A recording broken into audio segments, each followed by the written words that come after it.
चलिए दोस्तों, सादृश्यता परीक्षण का दूसरा प्रकार जो है इसे हम अक्षर सादृश्यता या समानता कहते हैं। पहला प्रकार था आपका शब्द समरूपता या सादृश्यता। अब दूसरा प्रकार है आपका अक्षर। अक्षर में क्या पढ़ना है? जो हम लोग बचपन से पढ़ते चले आ रहे हैं, ABCD। तो अक्षर जो होते हैं अंग्रेजी अक्षर वो 26 होते हैं, हम नॉर्मल जानते ही हैं। और 26 में आपके जो है दो प्रकार के अक्षर होते हैं, एक स्वर होते हैं और एक आपका व्यंजन होता है। स्वरों की संख्या कितनी होती है? A E I O U 5 हो गए और व्यंजन आपके 21 हो गए। अब इनकी जो ट्यूनिंग है उनको मिलाना है कि अक्षर के संबंध क्वेश्चन कैसे बोले जाते हैं, कैसे पूछे जाते हैं। तो पहले हम इस बात को समझ लें कि इसे पढ़ना कैसे है, याद कैसे करना है। पहले हम ABCD को लिख लेंगे।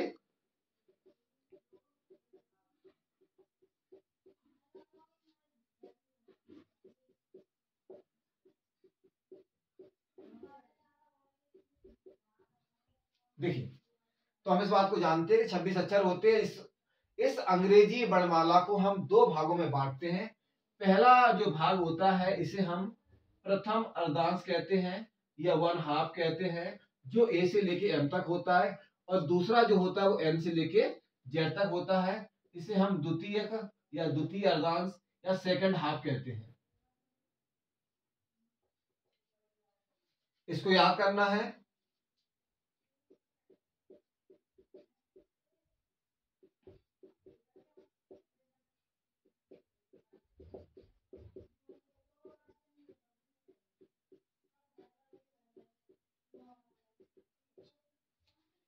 अंग्रेजी वर्णमाला जो है आपकी A से लेके Z तक जो 26 अक्षर होते हैं, हमने बताया प्रथम अर्धांश जो होता है वो आपका A से लेके M तक होता है और दूसरा अर्धांश जो होता है वो आपका N से लेके Z तक होता है। इसे याद करने की ट्रिक अपन समझे या ऐसे याद कर लेना, कोई दिक्कत नहीं है। क्वेश्चन कैसे बनता है, यहाँ पर आपको एक शब्द दिया जाएगा, शब्द दिया जाएगा और उस शब्द दो शब्द दिए जाएंगे। जैसे हमने पढ़ा था पहले, एक अनुपात 2 अनुपात 3 अनुपात 4। तो पहला कोई युग्म दिया जाएगा और दूसरा युग्म दिया जाएगा। इसमें आपके चौथे स्थान पर क्या होगा? प्रश्नवाचक चिन्ह होगा। जैसे मैं क्वेश्चन लिखता हूं, हाँ देखो, ABRUPT अनुपात BZUQUN समानुपात SUDDEN और क्वेश्चन मार्क। अब इसे हल करना, हमने क्या बताया कि पहले वाले का संबंध दूसरे वाले तत्व से, तो तीसरे वाले का संबंध चौथे वाले से होगा। अब बात ये आती है कि पहले वाले का संबंध दूसरे वाले से किस प्रकार से। सबसे ज्यादा बच्चों को जो परेशान करने वाले जो सवाल हैं वो यही है। अक्षर समरूपता या अक्षर सादृश्यता जो है यही सबसे ज्यादा बच्चों को परेशान करता है। तो हल करने का तरीका समझ लें। पहले तो इसे देखें कि पहले वाले का संबंध दूसरे वाले से किस प्रकार से है। तो यहाँ पर क्या होता है, शब्द जो दिया जाता है उसका कोई अर्थ नहीं होता। यहाँ पर जो शब्द दिया जाता है उसका कोई भी अर्थ नहीं होता। तो यहाँ पर अक्षर को अक्षर से मिलाएंगे। अब देखो, यहाँ पर A का संबंध B से करेंगे, B का संबंध Z से। अब ये बात को समझने वाली बात, थोड़ा बेसिक समझ लें कि जब हम अंग्रेजी वर्णमाला की बात करते हैं तो हम जब A से Z की ओर जाते हैं तो इसे हम कहते हैं बढ़ता क्रम। बढ़ता क्रम क्यों कहते हैं कि A का होता है 1 नंबर और Z का होता है 26। तो इसके बीच में BCD 2 3 4 5 ये नंबर पढ़ते हैं, तो क्रम क्या हो गया? बढ़ता क्रम। इसे हम आरोही क्रम भी कहते हैं। आरोही क्रम। जब ये टॉपिक आएगा तब हम आपको डिटेल में बहुत अच्छे तरीके से आपको हम बता देंगे।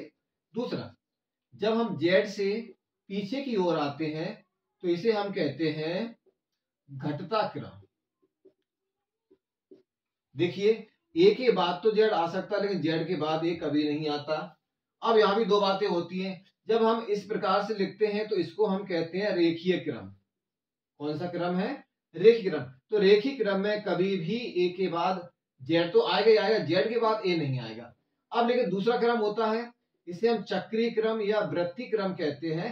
इस क्रम में हमेशा क्या होता है, Z से यदि हम A से चालू कर रहे हैं और चालू करते हुए हम यदि Z तक पहुंच जाते हैं तो Z के बाद फिर क्या हो जाता है? A आ जाता है। इसे हम वृत्तीय क्रम या चक्रीय क्रम कहते हैं। अब क्वेश्चन को देखो थोड़ा सा, क्योंकि अंग्रेजी वर्णमाला परीक्षण में आपको अलग से अलग टॉपिक कराएंगे, इसलिए यहां तक इसको समझे। तो ए का संबंध जो बी से है, तो ए के बाद भी आता है तो हम लिख सकते हैं कितने अंक बढ़े, एक अंक बढ़े। अब बी के बाद जेड नहीं आता, बी के बाद जेड नहीं आता, मतलब अपन भी कह सकते हैं बी के बाद जेड आता, क्लियर बात सही है, लेकिन बी के बाद जेड रखा गया है तो निश्चित तौर पर हम क्या कर रहे हैं, पीछे की ओर जा रहे हैं। चक्रीय क्रम में हम कहां जा रहे हैं, पीछे की ओर। तो जेड को हम बी से इंटरफेयर जोड़ेंगे तो ये क्या हो जाएगा आपका -2। तो देखो यहां पर इसमें अपन देखते हैं, तो एक तो जी आ जाएगा आपका, इधर चलेंगे अपन, और एक आपका जी, तो -2। अब आर को देखो, आर को हम देखेंगे और हम किसको देखेंगे, यू को देखेंगे। हम आर का संबंध जो है यू के साथ करते हैं, तो आर के साथ देखो 1 2 3, तो यहां पर हम आगे बढ़े हैं, कितने अक्षर आगे बढ़े हैं, 3 अक्षर आगे बढ़े हैं।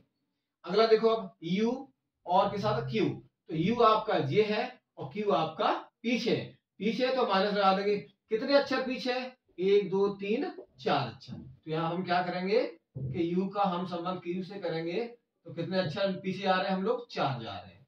अब पी का संबंध किससे होगा, यू से करेंगे, तो पी का संबंध हम यू से करते हैं, तो पी के बाद यू आता है, तो देखो यहाँ पर 1 2 3 4 5, कितने अक्षर बाद आ रहा है, 5 अक्षर बाद आता है। तो यहाँ पर हम आगे बढ़ते हैं तो प्लस का निशान, और फिर से घटते हैं तो माइनस का निशान लगाते चले। अब टी का संबंध देखो आप एन से करेंगे, तो टी कहाँ है आपकी, टी 4 20 20, ऐसे याद करेंगे, बताएंगे आपको हम, टी 4 20 20। अब एन देखना है तो एन पीछे आएगा, 1 2 3 4 5 6, तो माइनस कितने हो गए आपके पास, -6 हो गए। अब यहां पर बात रखना है, हमने क्या बताया शुरुआत में कि जिस प्रकार से पहले का संबंध दूसरे से होता है, उसी प्रकार से दूसरे या तीसरे का जो तीसरा तत्व होता है, तीसरा जो भाग होता है, उसका संबंध चौथे से हो जाएगा। यहाँ पर क्या हुआ, पहले का संबंध इससे किया था बी से, तो 1 बढ़े थे, या बी से किया तो -2 हुए थे, या हमने आर का यू से किया तो आगे 3 अक्षर बढ़े थे। Same to same condition, same to same जो आपका कोड है आप इसमें अप्लाई कर देंगे। जैसे हमने पहले क्या हुआ था, ए का संबंध हमने बी से किया तो 1 अक्षर आगे बढ़े थे, तो यहाँ पर जो एस है, एस के आगे क्या है आपके पास, टी है, टी आ गया। अब दूसरा अक्षर में क्या किया था, पीछे घटे थे 2 अक्षर, तो यहाँ पर देखो यू, ये यू है, 2 अक्षर पीछे जाओ, 1 और 2 एस। अब डी देखो, डी में क्या करेंगे हम, तीसरे वाले में आगे बढ़ेंगे,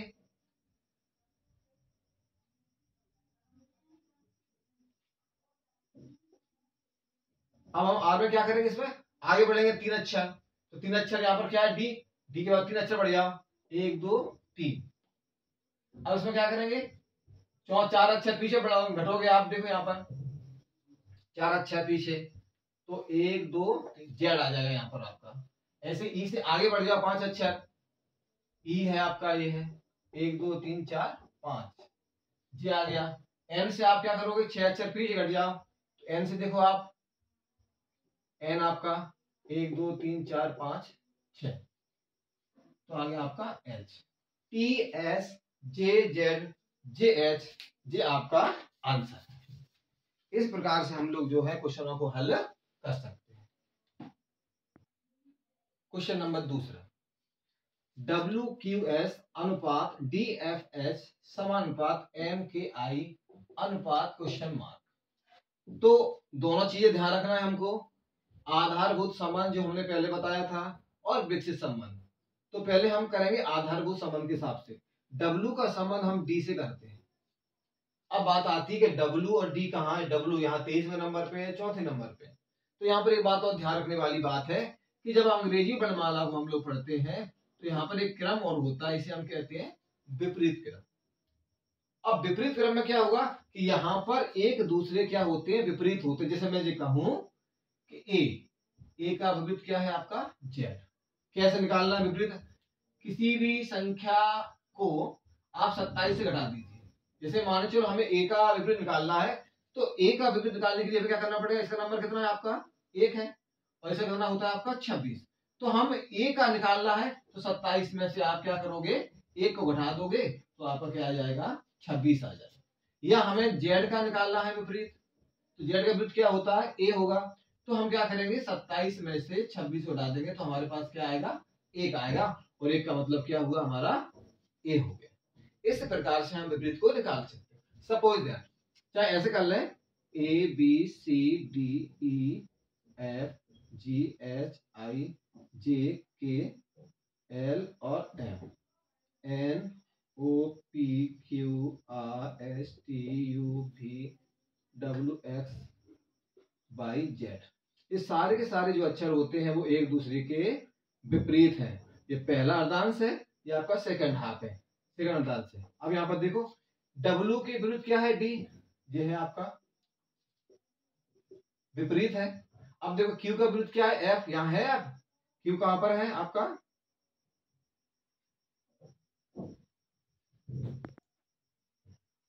डब्ल्यू यू है, यहाँ पर क्यों लिख गया था, सॉरी उसके लिए यू था। अब यहाँ पर देखो यू, डब्ल्यू का विपरीत डी है, यहाँ आ गया आपका डी। अब यू का विपरीत एफ, जो लिखा है यू का विपरीत एफ, और एफ देखिए क्या होता है, विपरीत जो होते हैं वो एक दूसरे के होते हैं। यहाँ पर हम कह सकते हैं कि एफ का विपरीत यू है, तो यू का विपरीत भी आपका क्या है, अपोजिट एफ है, तो यहाँ पर क्या हुआ एफ। अब यहाँ को देखो, एस को देखो, यहाँ पर एस को हम देखते हैं, एच आ जाता है आपका विपरीत। अब हमने क्या बताया कि जिस प्रकार से पहले का संबंध दूसरे से होता है, उसी आधार पर हम तीसरे का संबंध चौथे से करेंगे। अब देखो यहाँ पर सीधा सीधा बात है, यहाँ हमने क्या निकाला था, विपरीत है। ये सारे के सारे जो अक्षर हैं वो एक दूसरे के विपरीत है, तो सेम टू सेम यहाँ निकालोगे, एम का विपरीत एन, के का विपरीत आपका पी, और आई का विपरीत क्या होता है आपका आर। तो इसका आंसर क्या होगा आपका NPR हो गया। अगला क्वेश्चन, अगला प्रकार भी कह सकते हैं अपन इसको। तो हमने क्या बताया आपको कि पहले वाले का संबंध दूसरे से और तीसरे वाले का संबंध चौथे से। अब यहाँ पर देखने वाली बात है, हमने बताया था, ये भी बताया था आपको कि जो भी क्वेश्चन दिया जाता है, जो भी शब्द दिया जाता है, इसका कोई निश्चित अर्थ निकालने की हमें जरूरत बिल्कुल भी नहीं है, जो ऐसे दिया हो वैसे ही। अब यहाँ पर देखो PURSE, इसका संबंध क्या करना, UPRES, UPRE। अब ऐसे क्वेश्चन हम कैसे करें, सिंपल है, क्वेश्चन इसका नंबर डाल दो, 1 2 3 4 5। अब यहाँ देखो U कितने नंबर पे आया आपका, जो दूसरे नंबर पे था वो पहले नंबर पे आ गया, ये पहले नंबर पे आ गया आपका, R आपका तीसरे नंबर पे ही है, और ES है तो 5 और 4, ऐसे ही है ना, अर्थ तो है ही नहीं इससे कुछ भी। तो सेम टू सेम जिस प्रकार से पहले वाले का संबंध दूसरे वाले तत्व से होता है, उसी प्रकार से तीसरे वाले का संबंध चौथे वाले तत्व से हो जाएगा। अब यहाँ पर क्या किया, सिर्फ अपने जो अक्षर है उन्होंने अपना स्थान थोड़ा सा परिवर्तन कर लिया है। 1 2, यहाँ 2 1 हो गया, यहाँ भी डाल दो 1 2 3 4 5। यहाँ क्या हुआ 1 2, तो यहाँ 2 1 हो गया, R अपने स्थान पर ही है, यहाँ भी R अपने स्थान पर ही है। यहाँ क्या था, S था जो आपका चौथे नंबर पे था, यहाँ पर कहाँ पहुंच गया आपका 5वें नंबर पे। तो सेम टू सेम चेंज कर दो, R A है तो क्या बनाएंगे, पहले तो अपन AR। Z दिया हुआ है, जैसे यहाँ पर R अपने स्थान पर है वैसे ही हमने यहाँ पर Z को भी अपने स्थान पर रख दिया है। अब यहाँ पर बात देख रहे हैं कि 4 और 5 थे, तो क्या बन गया 5 और 4 बन गए, तो 5 और 4 बना दो, R को यहाँ रख दो और O को यहाँ रख दो। इस प्रकार से आपके जो क्वेश्चन है, कोई भी क्वेश्चन जो है आपका बाहर नहीं जाएगा।